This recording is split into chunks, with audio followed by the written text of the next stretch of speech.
Welcome to the Revolution Church podcast.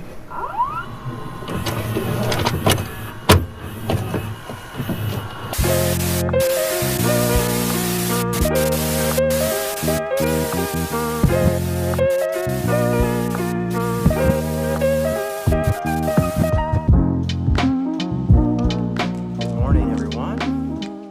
Good morning. Good morning. There we go. All right. Good morning, everybody. Welcome to another Revolution service. Good morning. Greet your neighbor.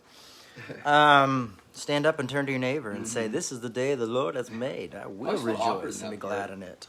Yeah, I think everybody feels awkward in it, but Yeah. I've never understood why they do it. Well, usually you know everybody around you anyway. Yeah, So that's true. there's always a guy way in the back. Hey, buddy. And there's the guy that walks around during that time. Hey, guys.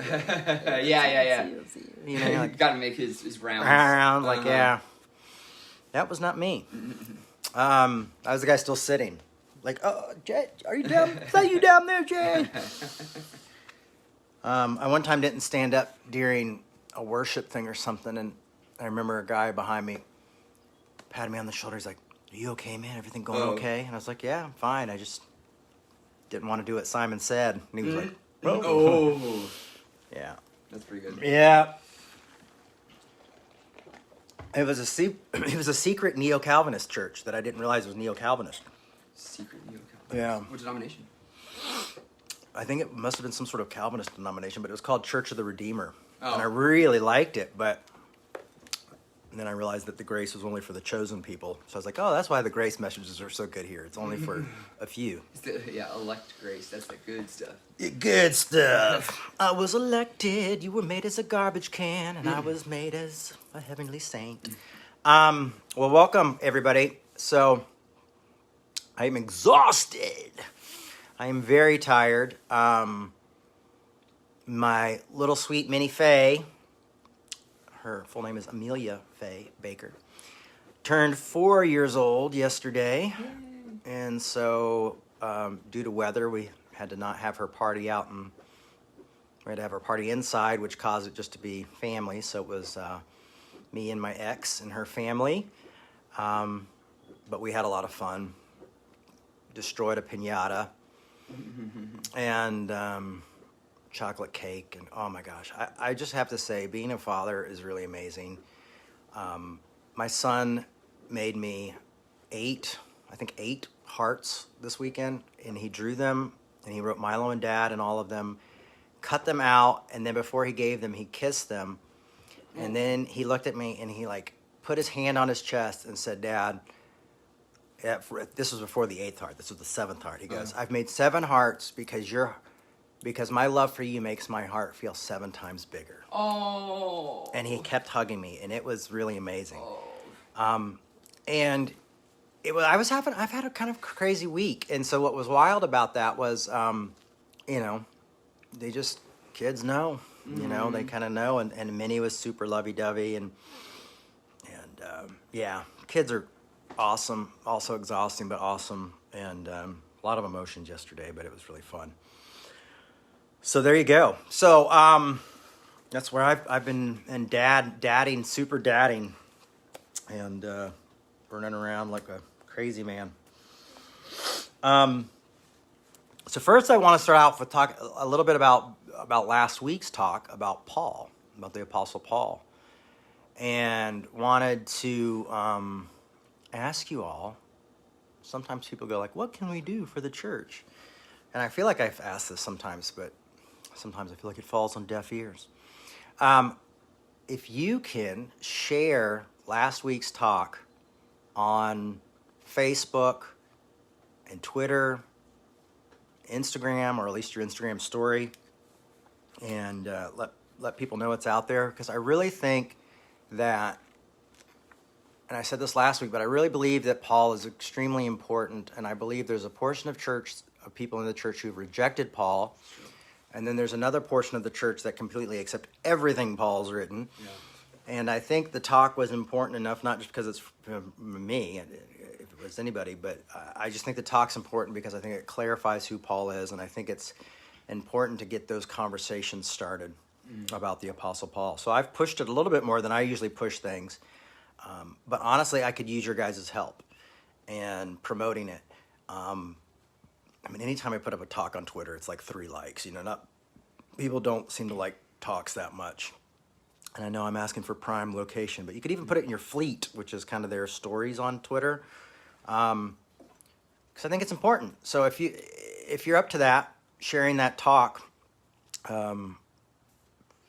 accepting the Apostle Paul, I did last week, and you guys did last week because you talked and Caleb talked. We all talked. Promote it. It's also up on. It should be up on YouTube now as well. So you can share the YouTube video as well if you think somebody would want to watch the video. But yeah, if you could share that talk, I think it's really, really, really, really, really vital that we get this conversation going. And I'm sure there's people who could have a better talk than I do about it, which is fine. I mean, I'll probably do another in-depth talk about Paul's life again. I might even write another book about his life, which I've already done one. But I think it's vitally important. And because my work, most of my work is based off of Galatians. And most of, so I would say a lot of the work that Revolution does is really, the foundation is laid in that. Yep. Aren't you a Jesus-centered church? Well, that's what Paul's talking about. And Paul's talking about Jesus and grace and those things. And it's really, really vitally important to me that those things get there. I honestly think that Galatians, for me, really hits almost everything that we need to be hitting in the church today. Mm-hmm. And I hate to see people think like, well, Paul was a bastard because of this verse, or Paul was a bastard because of the pastoral epistles, so I'm not going to read the book of Galatians, or I'm not going to read Ephesians, or I'm not going to read Romans or Corinthians. Last week I forgot to mention that, talking about forgeries, there were some forgeries that didn't make it in the Bible. They tried to pass off of Corinthians 3, and luckily that was recognized as a forgery and didn't make it in there as we were talking about forgeries. So they weren't completely crazy. Some people actually think both Galatians 1 and 2 was actually 3 books at one time as well. But anyway, that's enough.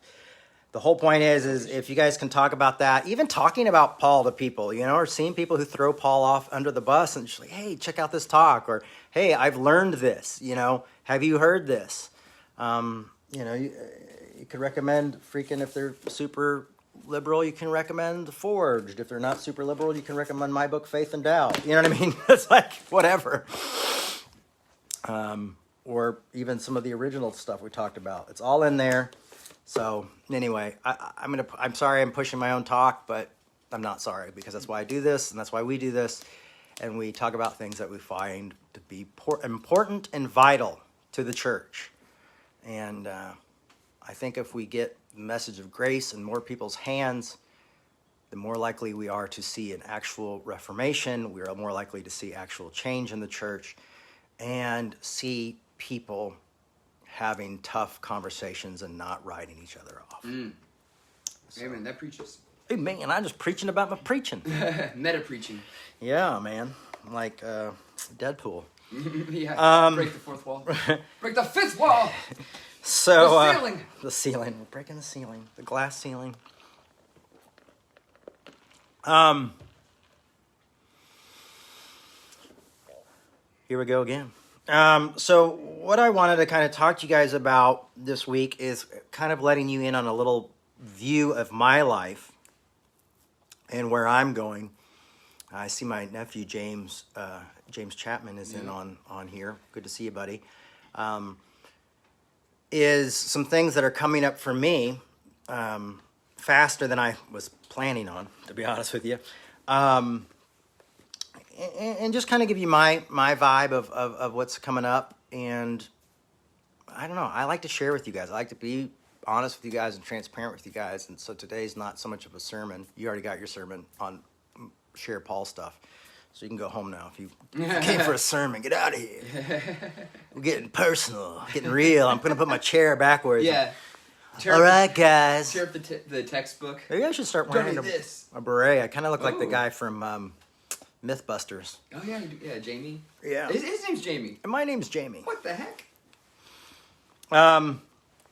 So, as some of you may know, last week, People Magazine did a first look at the new movie starring Jessica Chastain and Andrew Garfield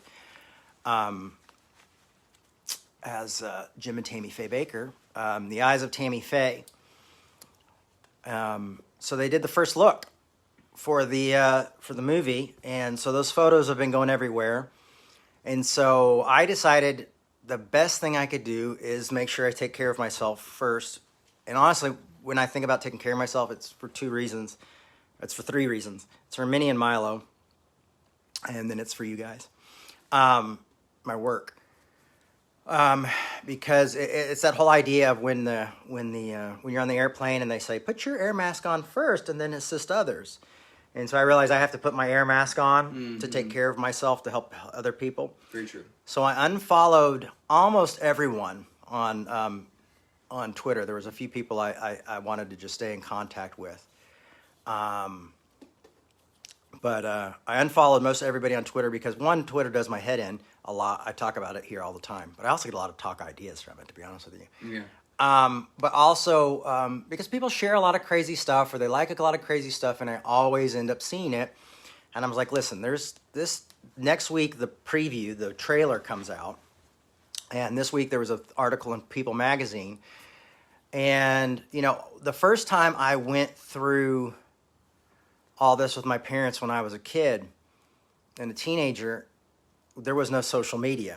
So, you know, it was just basically turning off the TV and not looking at the rag magazines at the supermarket. That was kind of the goal. Like, don't look at the rag magazines, turn the TV off. Right. Just all I could watch was like Nickelodeon and Nick at Night.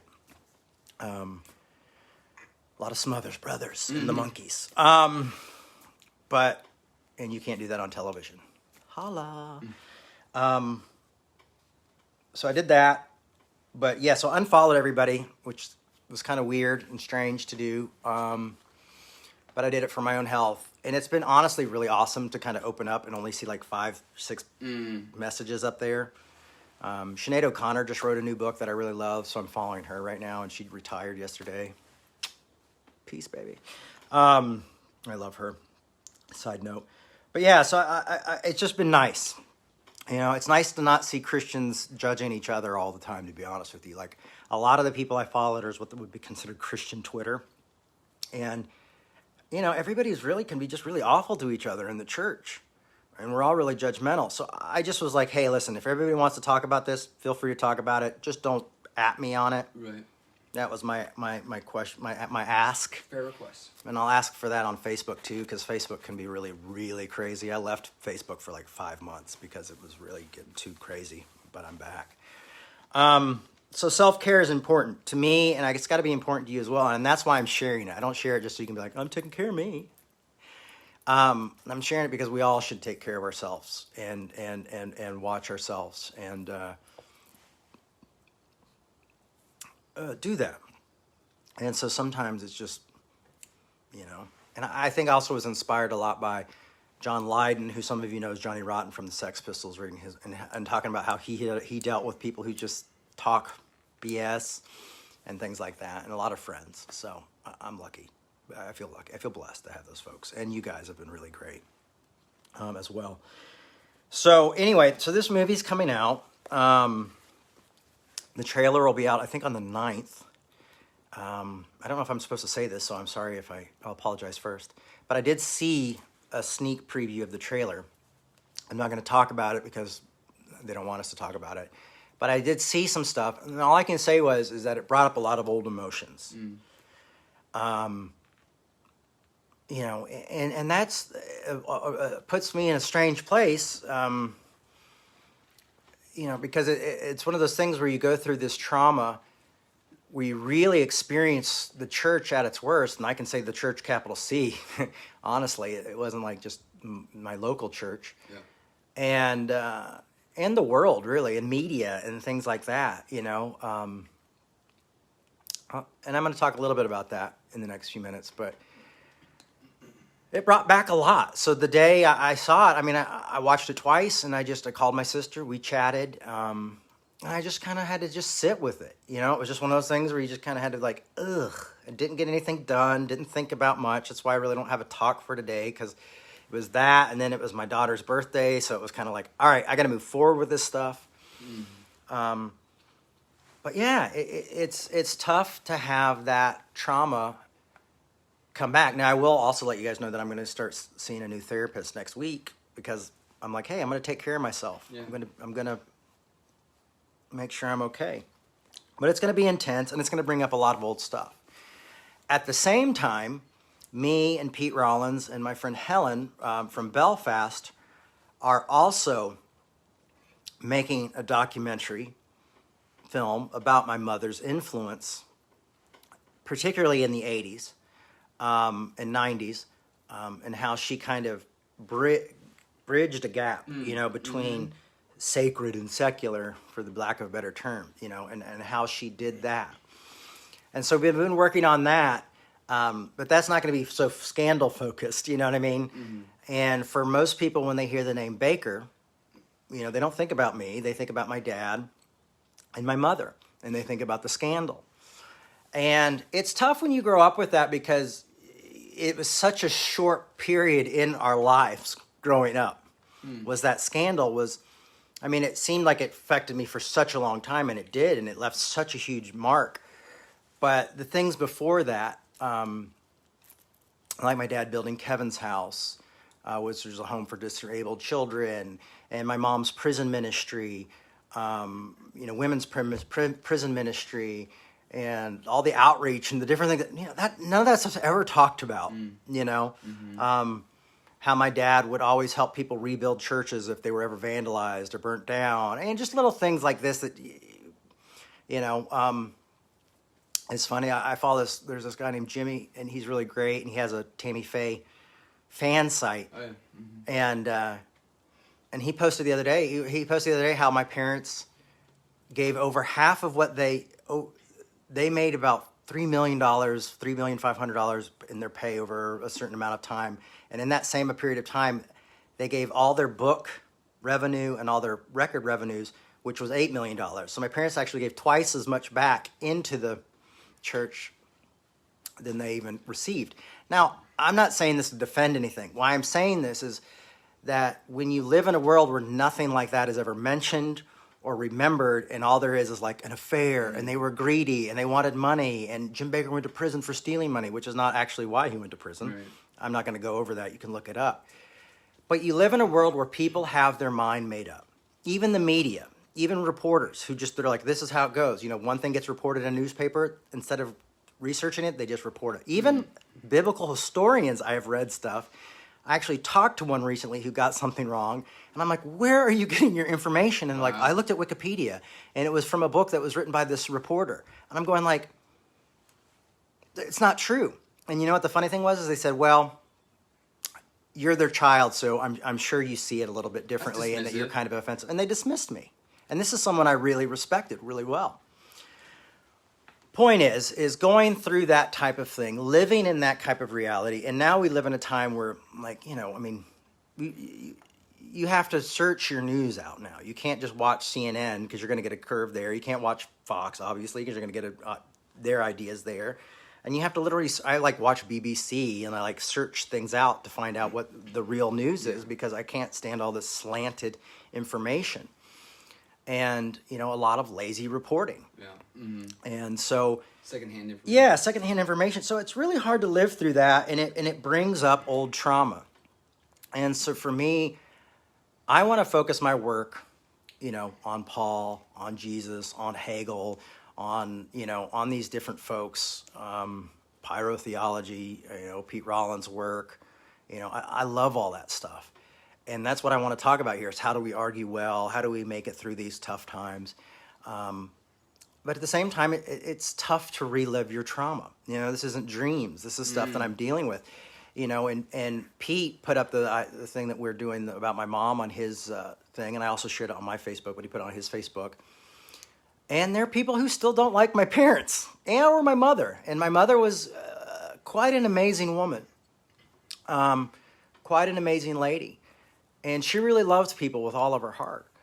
And there's people who say not very nice things. And I wish I could say where I was at the point where I was just like, I don't give a damn, you know. But it still hurts. Yeah. But the one gift that it's given me is the way we're able to have church here. We're able to be in community here.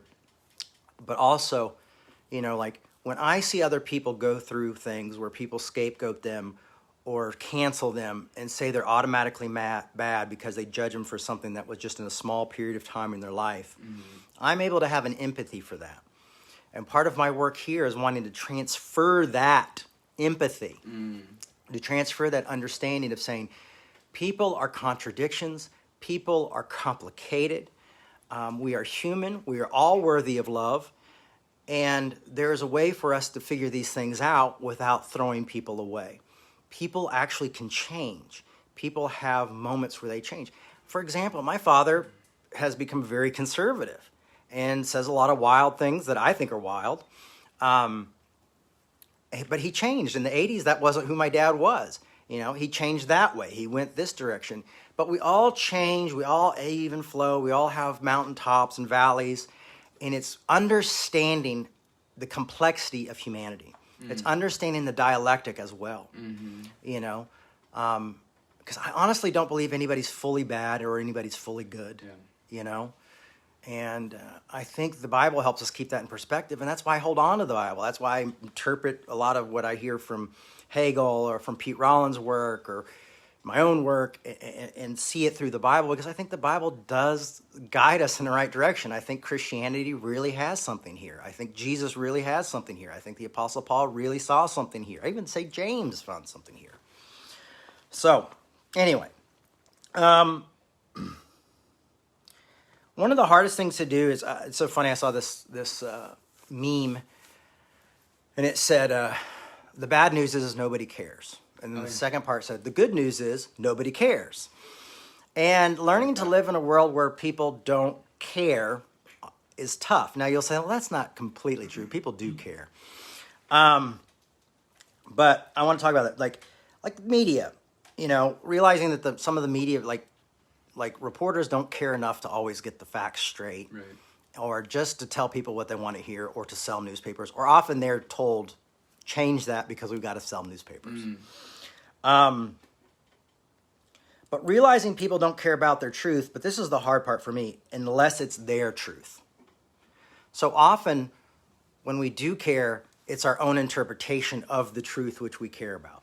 So we don't care, but we're going to care if you screw with our interpretation of the truth. And so our interpretation of the truth becomes like sacred text that we feel we have to defend.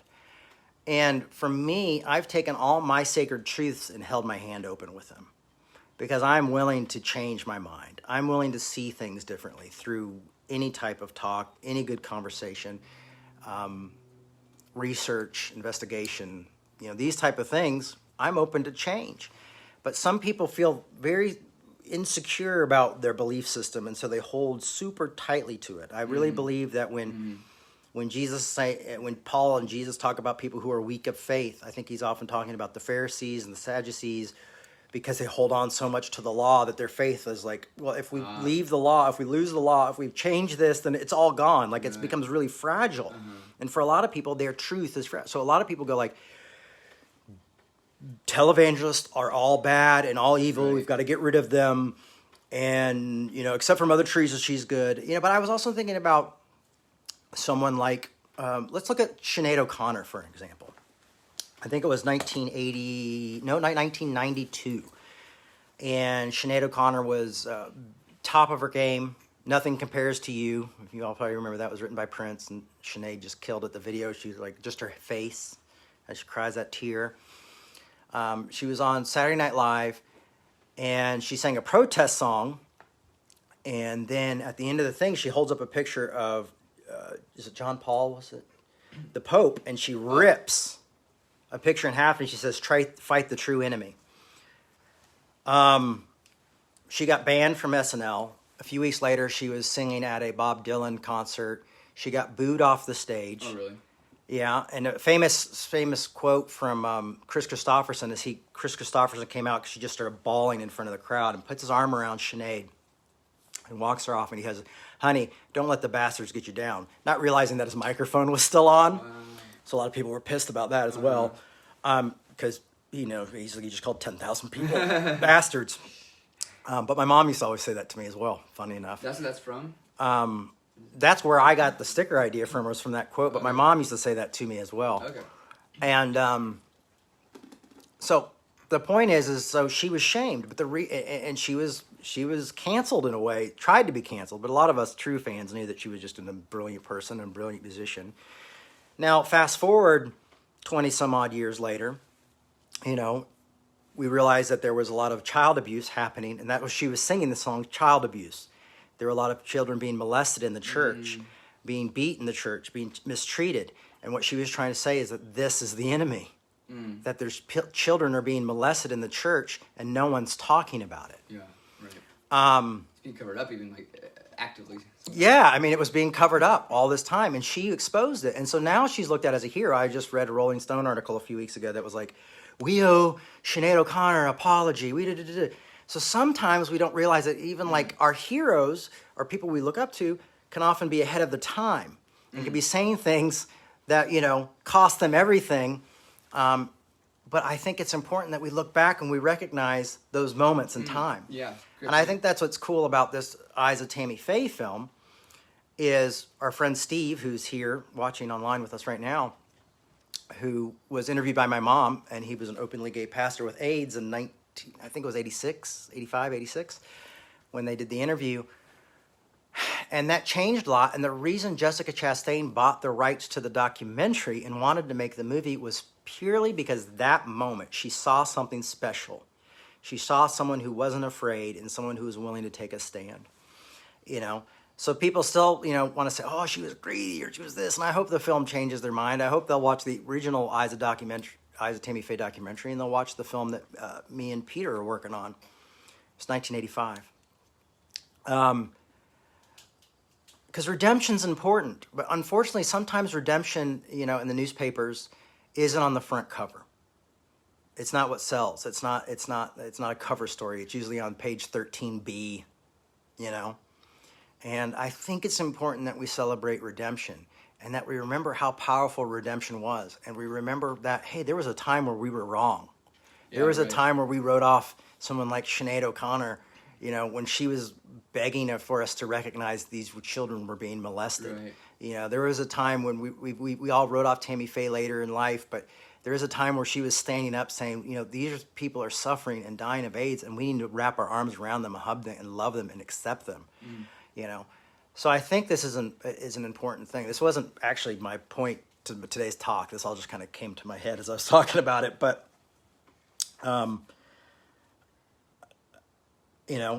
it's funny for me when I was talking about the biblical historian person I was talking to, she talked to me basically as though I was naive. "Oh, naive Jay," Even told her that one time I was laying in the back of the car pretending to sleep as my dad was telling the full story to one of his friends about what happened. That still wasn't enough for her. Because I'm their son and I must be naive. No, if you have interacted with this church or my work, I don't think naive would be the word you would use. You might say haphazardly human, sometimes rambles a lot, extremely good looking, but not, I'm just kidding, but not, I look like my dad, I get it. Someone on Facebook just said not only redemption, but understanding of the truth. Yeah, and sometimes you have to seek deeper to find the truths there. And remember the truths, and it's like you pick. In some ways, it's kind of like sometimes in society, it's like we pick one chapter in the book of someone's life, and it's the worst chapter, and that's the only thing we talk about, and we miss the rest of a life. We miss the life well lived. David Bazan has this song. I think it was with Pedro the Lion, but it goes like, "Save the applause until the end of the show." Right. And I always loved that. And I remember after hearing him sing that song, it was like, save your applause till the end of the show. I went up to him and I said, man, that made me think of my dad. That made me think of my parents. It's kind of like, because you could say save your booze and hissing till the end of the show. Right. And I think this is why the Bible says don't judge. Stop judging. How you judge, you will be judged, pressed down, shaken together, and running over.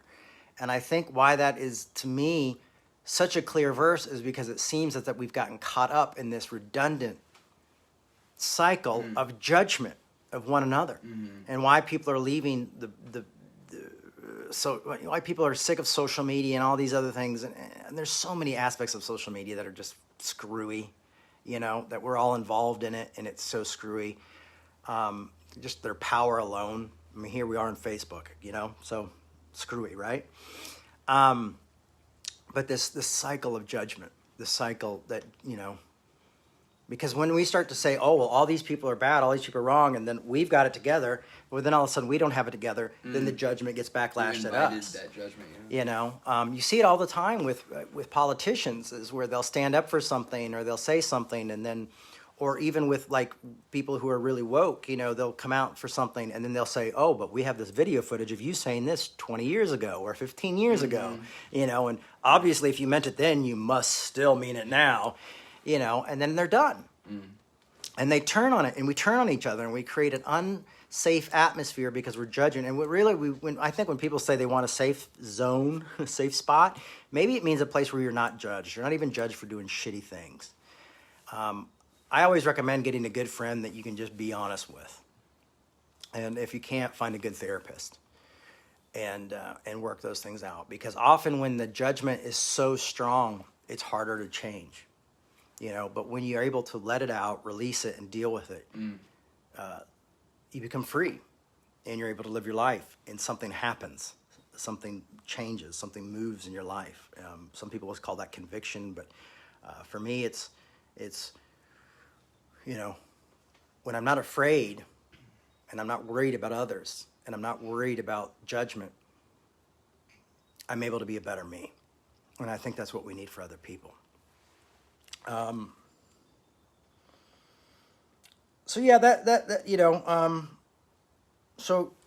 life is going to be going through some old wounds in the next few months, and I think when this preview comes out, there'll be more people talking about it, and I'm sure all the Christian magazines will be talking about it, and all the People magazines and those type of magazines will be talking about it again.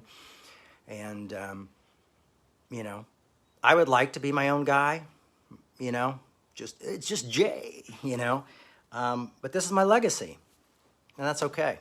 I'm proud of who I am, and I'm grateful for what both my mother and my father taught me growing up.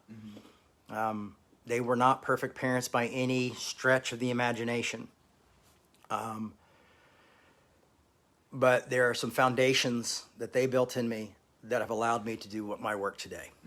And why I'm as honest as I am today, why I am unashamed to follow my convictions. My personal life might be more of a mess because of them as well, but I'm working on that too. And I've been working on that, and I'm pretty excited about that. So, self-care equals being a good dad and also coming here to talk to you guys. I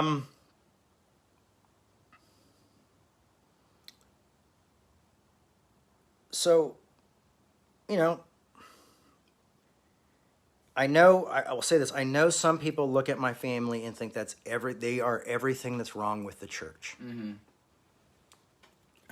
I honestly understand if I had that media point of view of just, this is what only things I've ever read, because it's the only thing people want to write about. Even working on our documentary, some of the people we're working with all want to cover that shit again. And it's this constant thing of saying, like, there's other things here that we want to look at. And so I get that people see that.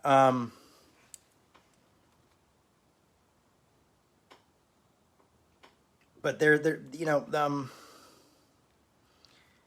and then they see me and they think, well, there's a contradiction. Because people always see, this is how I end up reading half the bad articles about my parents is, but Jay Baker's a really good guy. But it's always like, at Jay Baker, he talks a lot about grace, and he loves the gay folks, and blah, blah, blah, at Jay Baker, And so I see my name mentioned, and then I go look up to see what the people said, and I'm like, They think my parents are sort of the antichrists, But I'm okay. And I'm more concerned about the people who I loved and raised me than I am me, to be honest with you, half the time. But I've had to make myself a priority because now that I'm a dad, those two are the most important in my life. Yeah. So seeing me is a contradiction to that, but what they have to do is they have to realize is that so are my parents. My parents are also contradictions. And the word contradiction is not a bad word because we all live with contradictions in our lives. Some we can face and others we just have to learn to live with and accept. And that's what's beautiful about dialectics. And that's what's beautiful about, like, the greatest therapy I ever had was a therapy that's called dialectic behavioral therapy. And the dialectic is very important. Honestly, I encourage anybody to check it out if you can.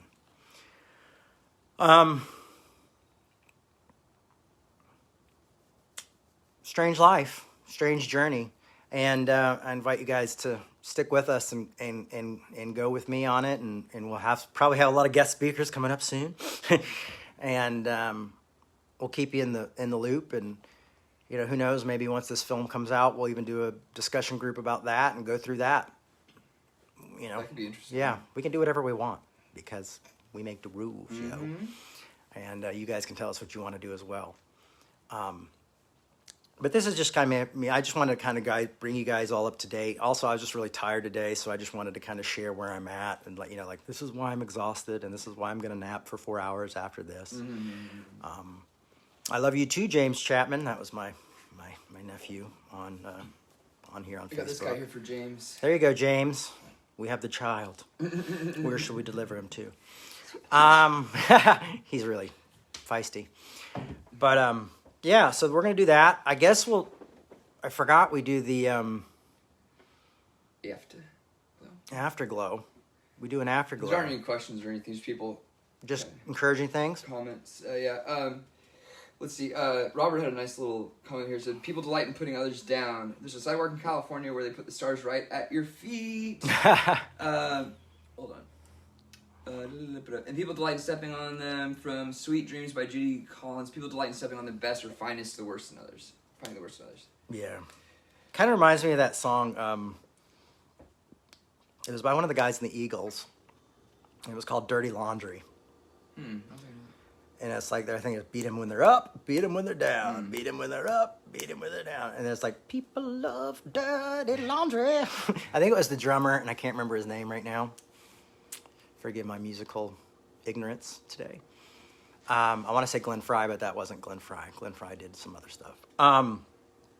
So yeah, people love dirty laundry. And here at Revolution, we love dirty laundry in a different way. Yes. Don Henley. It was Don Henley. That's right. Thank you, Heather. Don't put on your Sunday best. Put on your Sunday worst. Put on your Sunday worst. We like we love dirty laundry, but not to talk about it. We want to say if you're screwed up and you're feeling out, or you're an outcast, or you've been canceled, this is the church for you, or the gathering for you. I'm even stepping away from the word church because I've seen the church become so divided recently that the name honestly makes me feel uncomfortable to see how the church is acting at this point. So if you've wondered why we're using gathering, I guess the cat's out of the bag for that one. I was wondering how long it's going to be. I was just trying to be sneaky. The only reason we keep in church on everything else is because it's our .com and stuff, or we don't want to change our name because we don't want to not be able to find us. But and we'll cross that bridge again because I think the church would eventually become a better place. To cut back earlier, if we start talking about grace and Paul more and having better conversations and having a fuller understanding. All right, guys, we love you, and thank you, Steve. Steve just said, love you, Jay. Do what you need to do. Take care of yourself. Happy to be a guest speaker again if you want. Guess what, Steve? I do want. We do want you back here to speak again. Yeah, it'd be really great. So we love you all. Let's do this together. I definitely could use your love and support out there. And don't forget, if you can, to share that talk about Paul. And let's get a conversation going about the Apostle Paul. And then, maybe Love you guys. Bye-bye.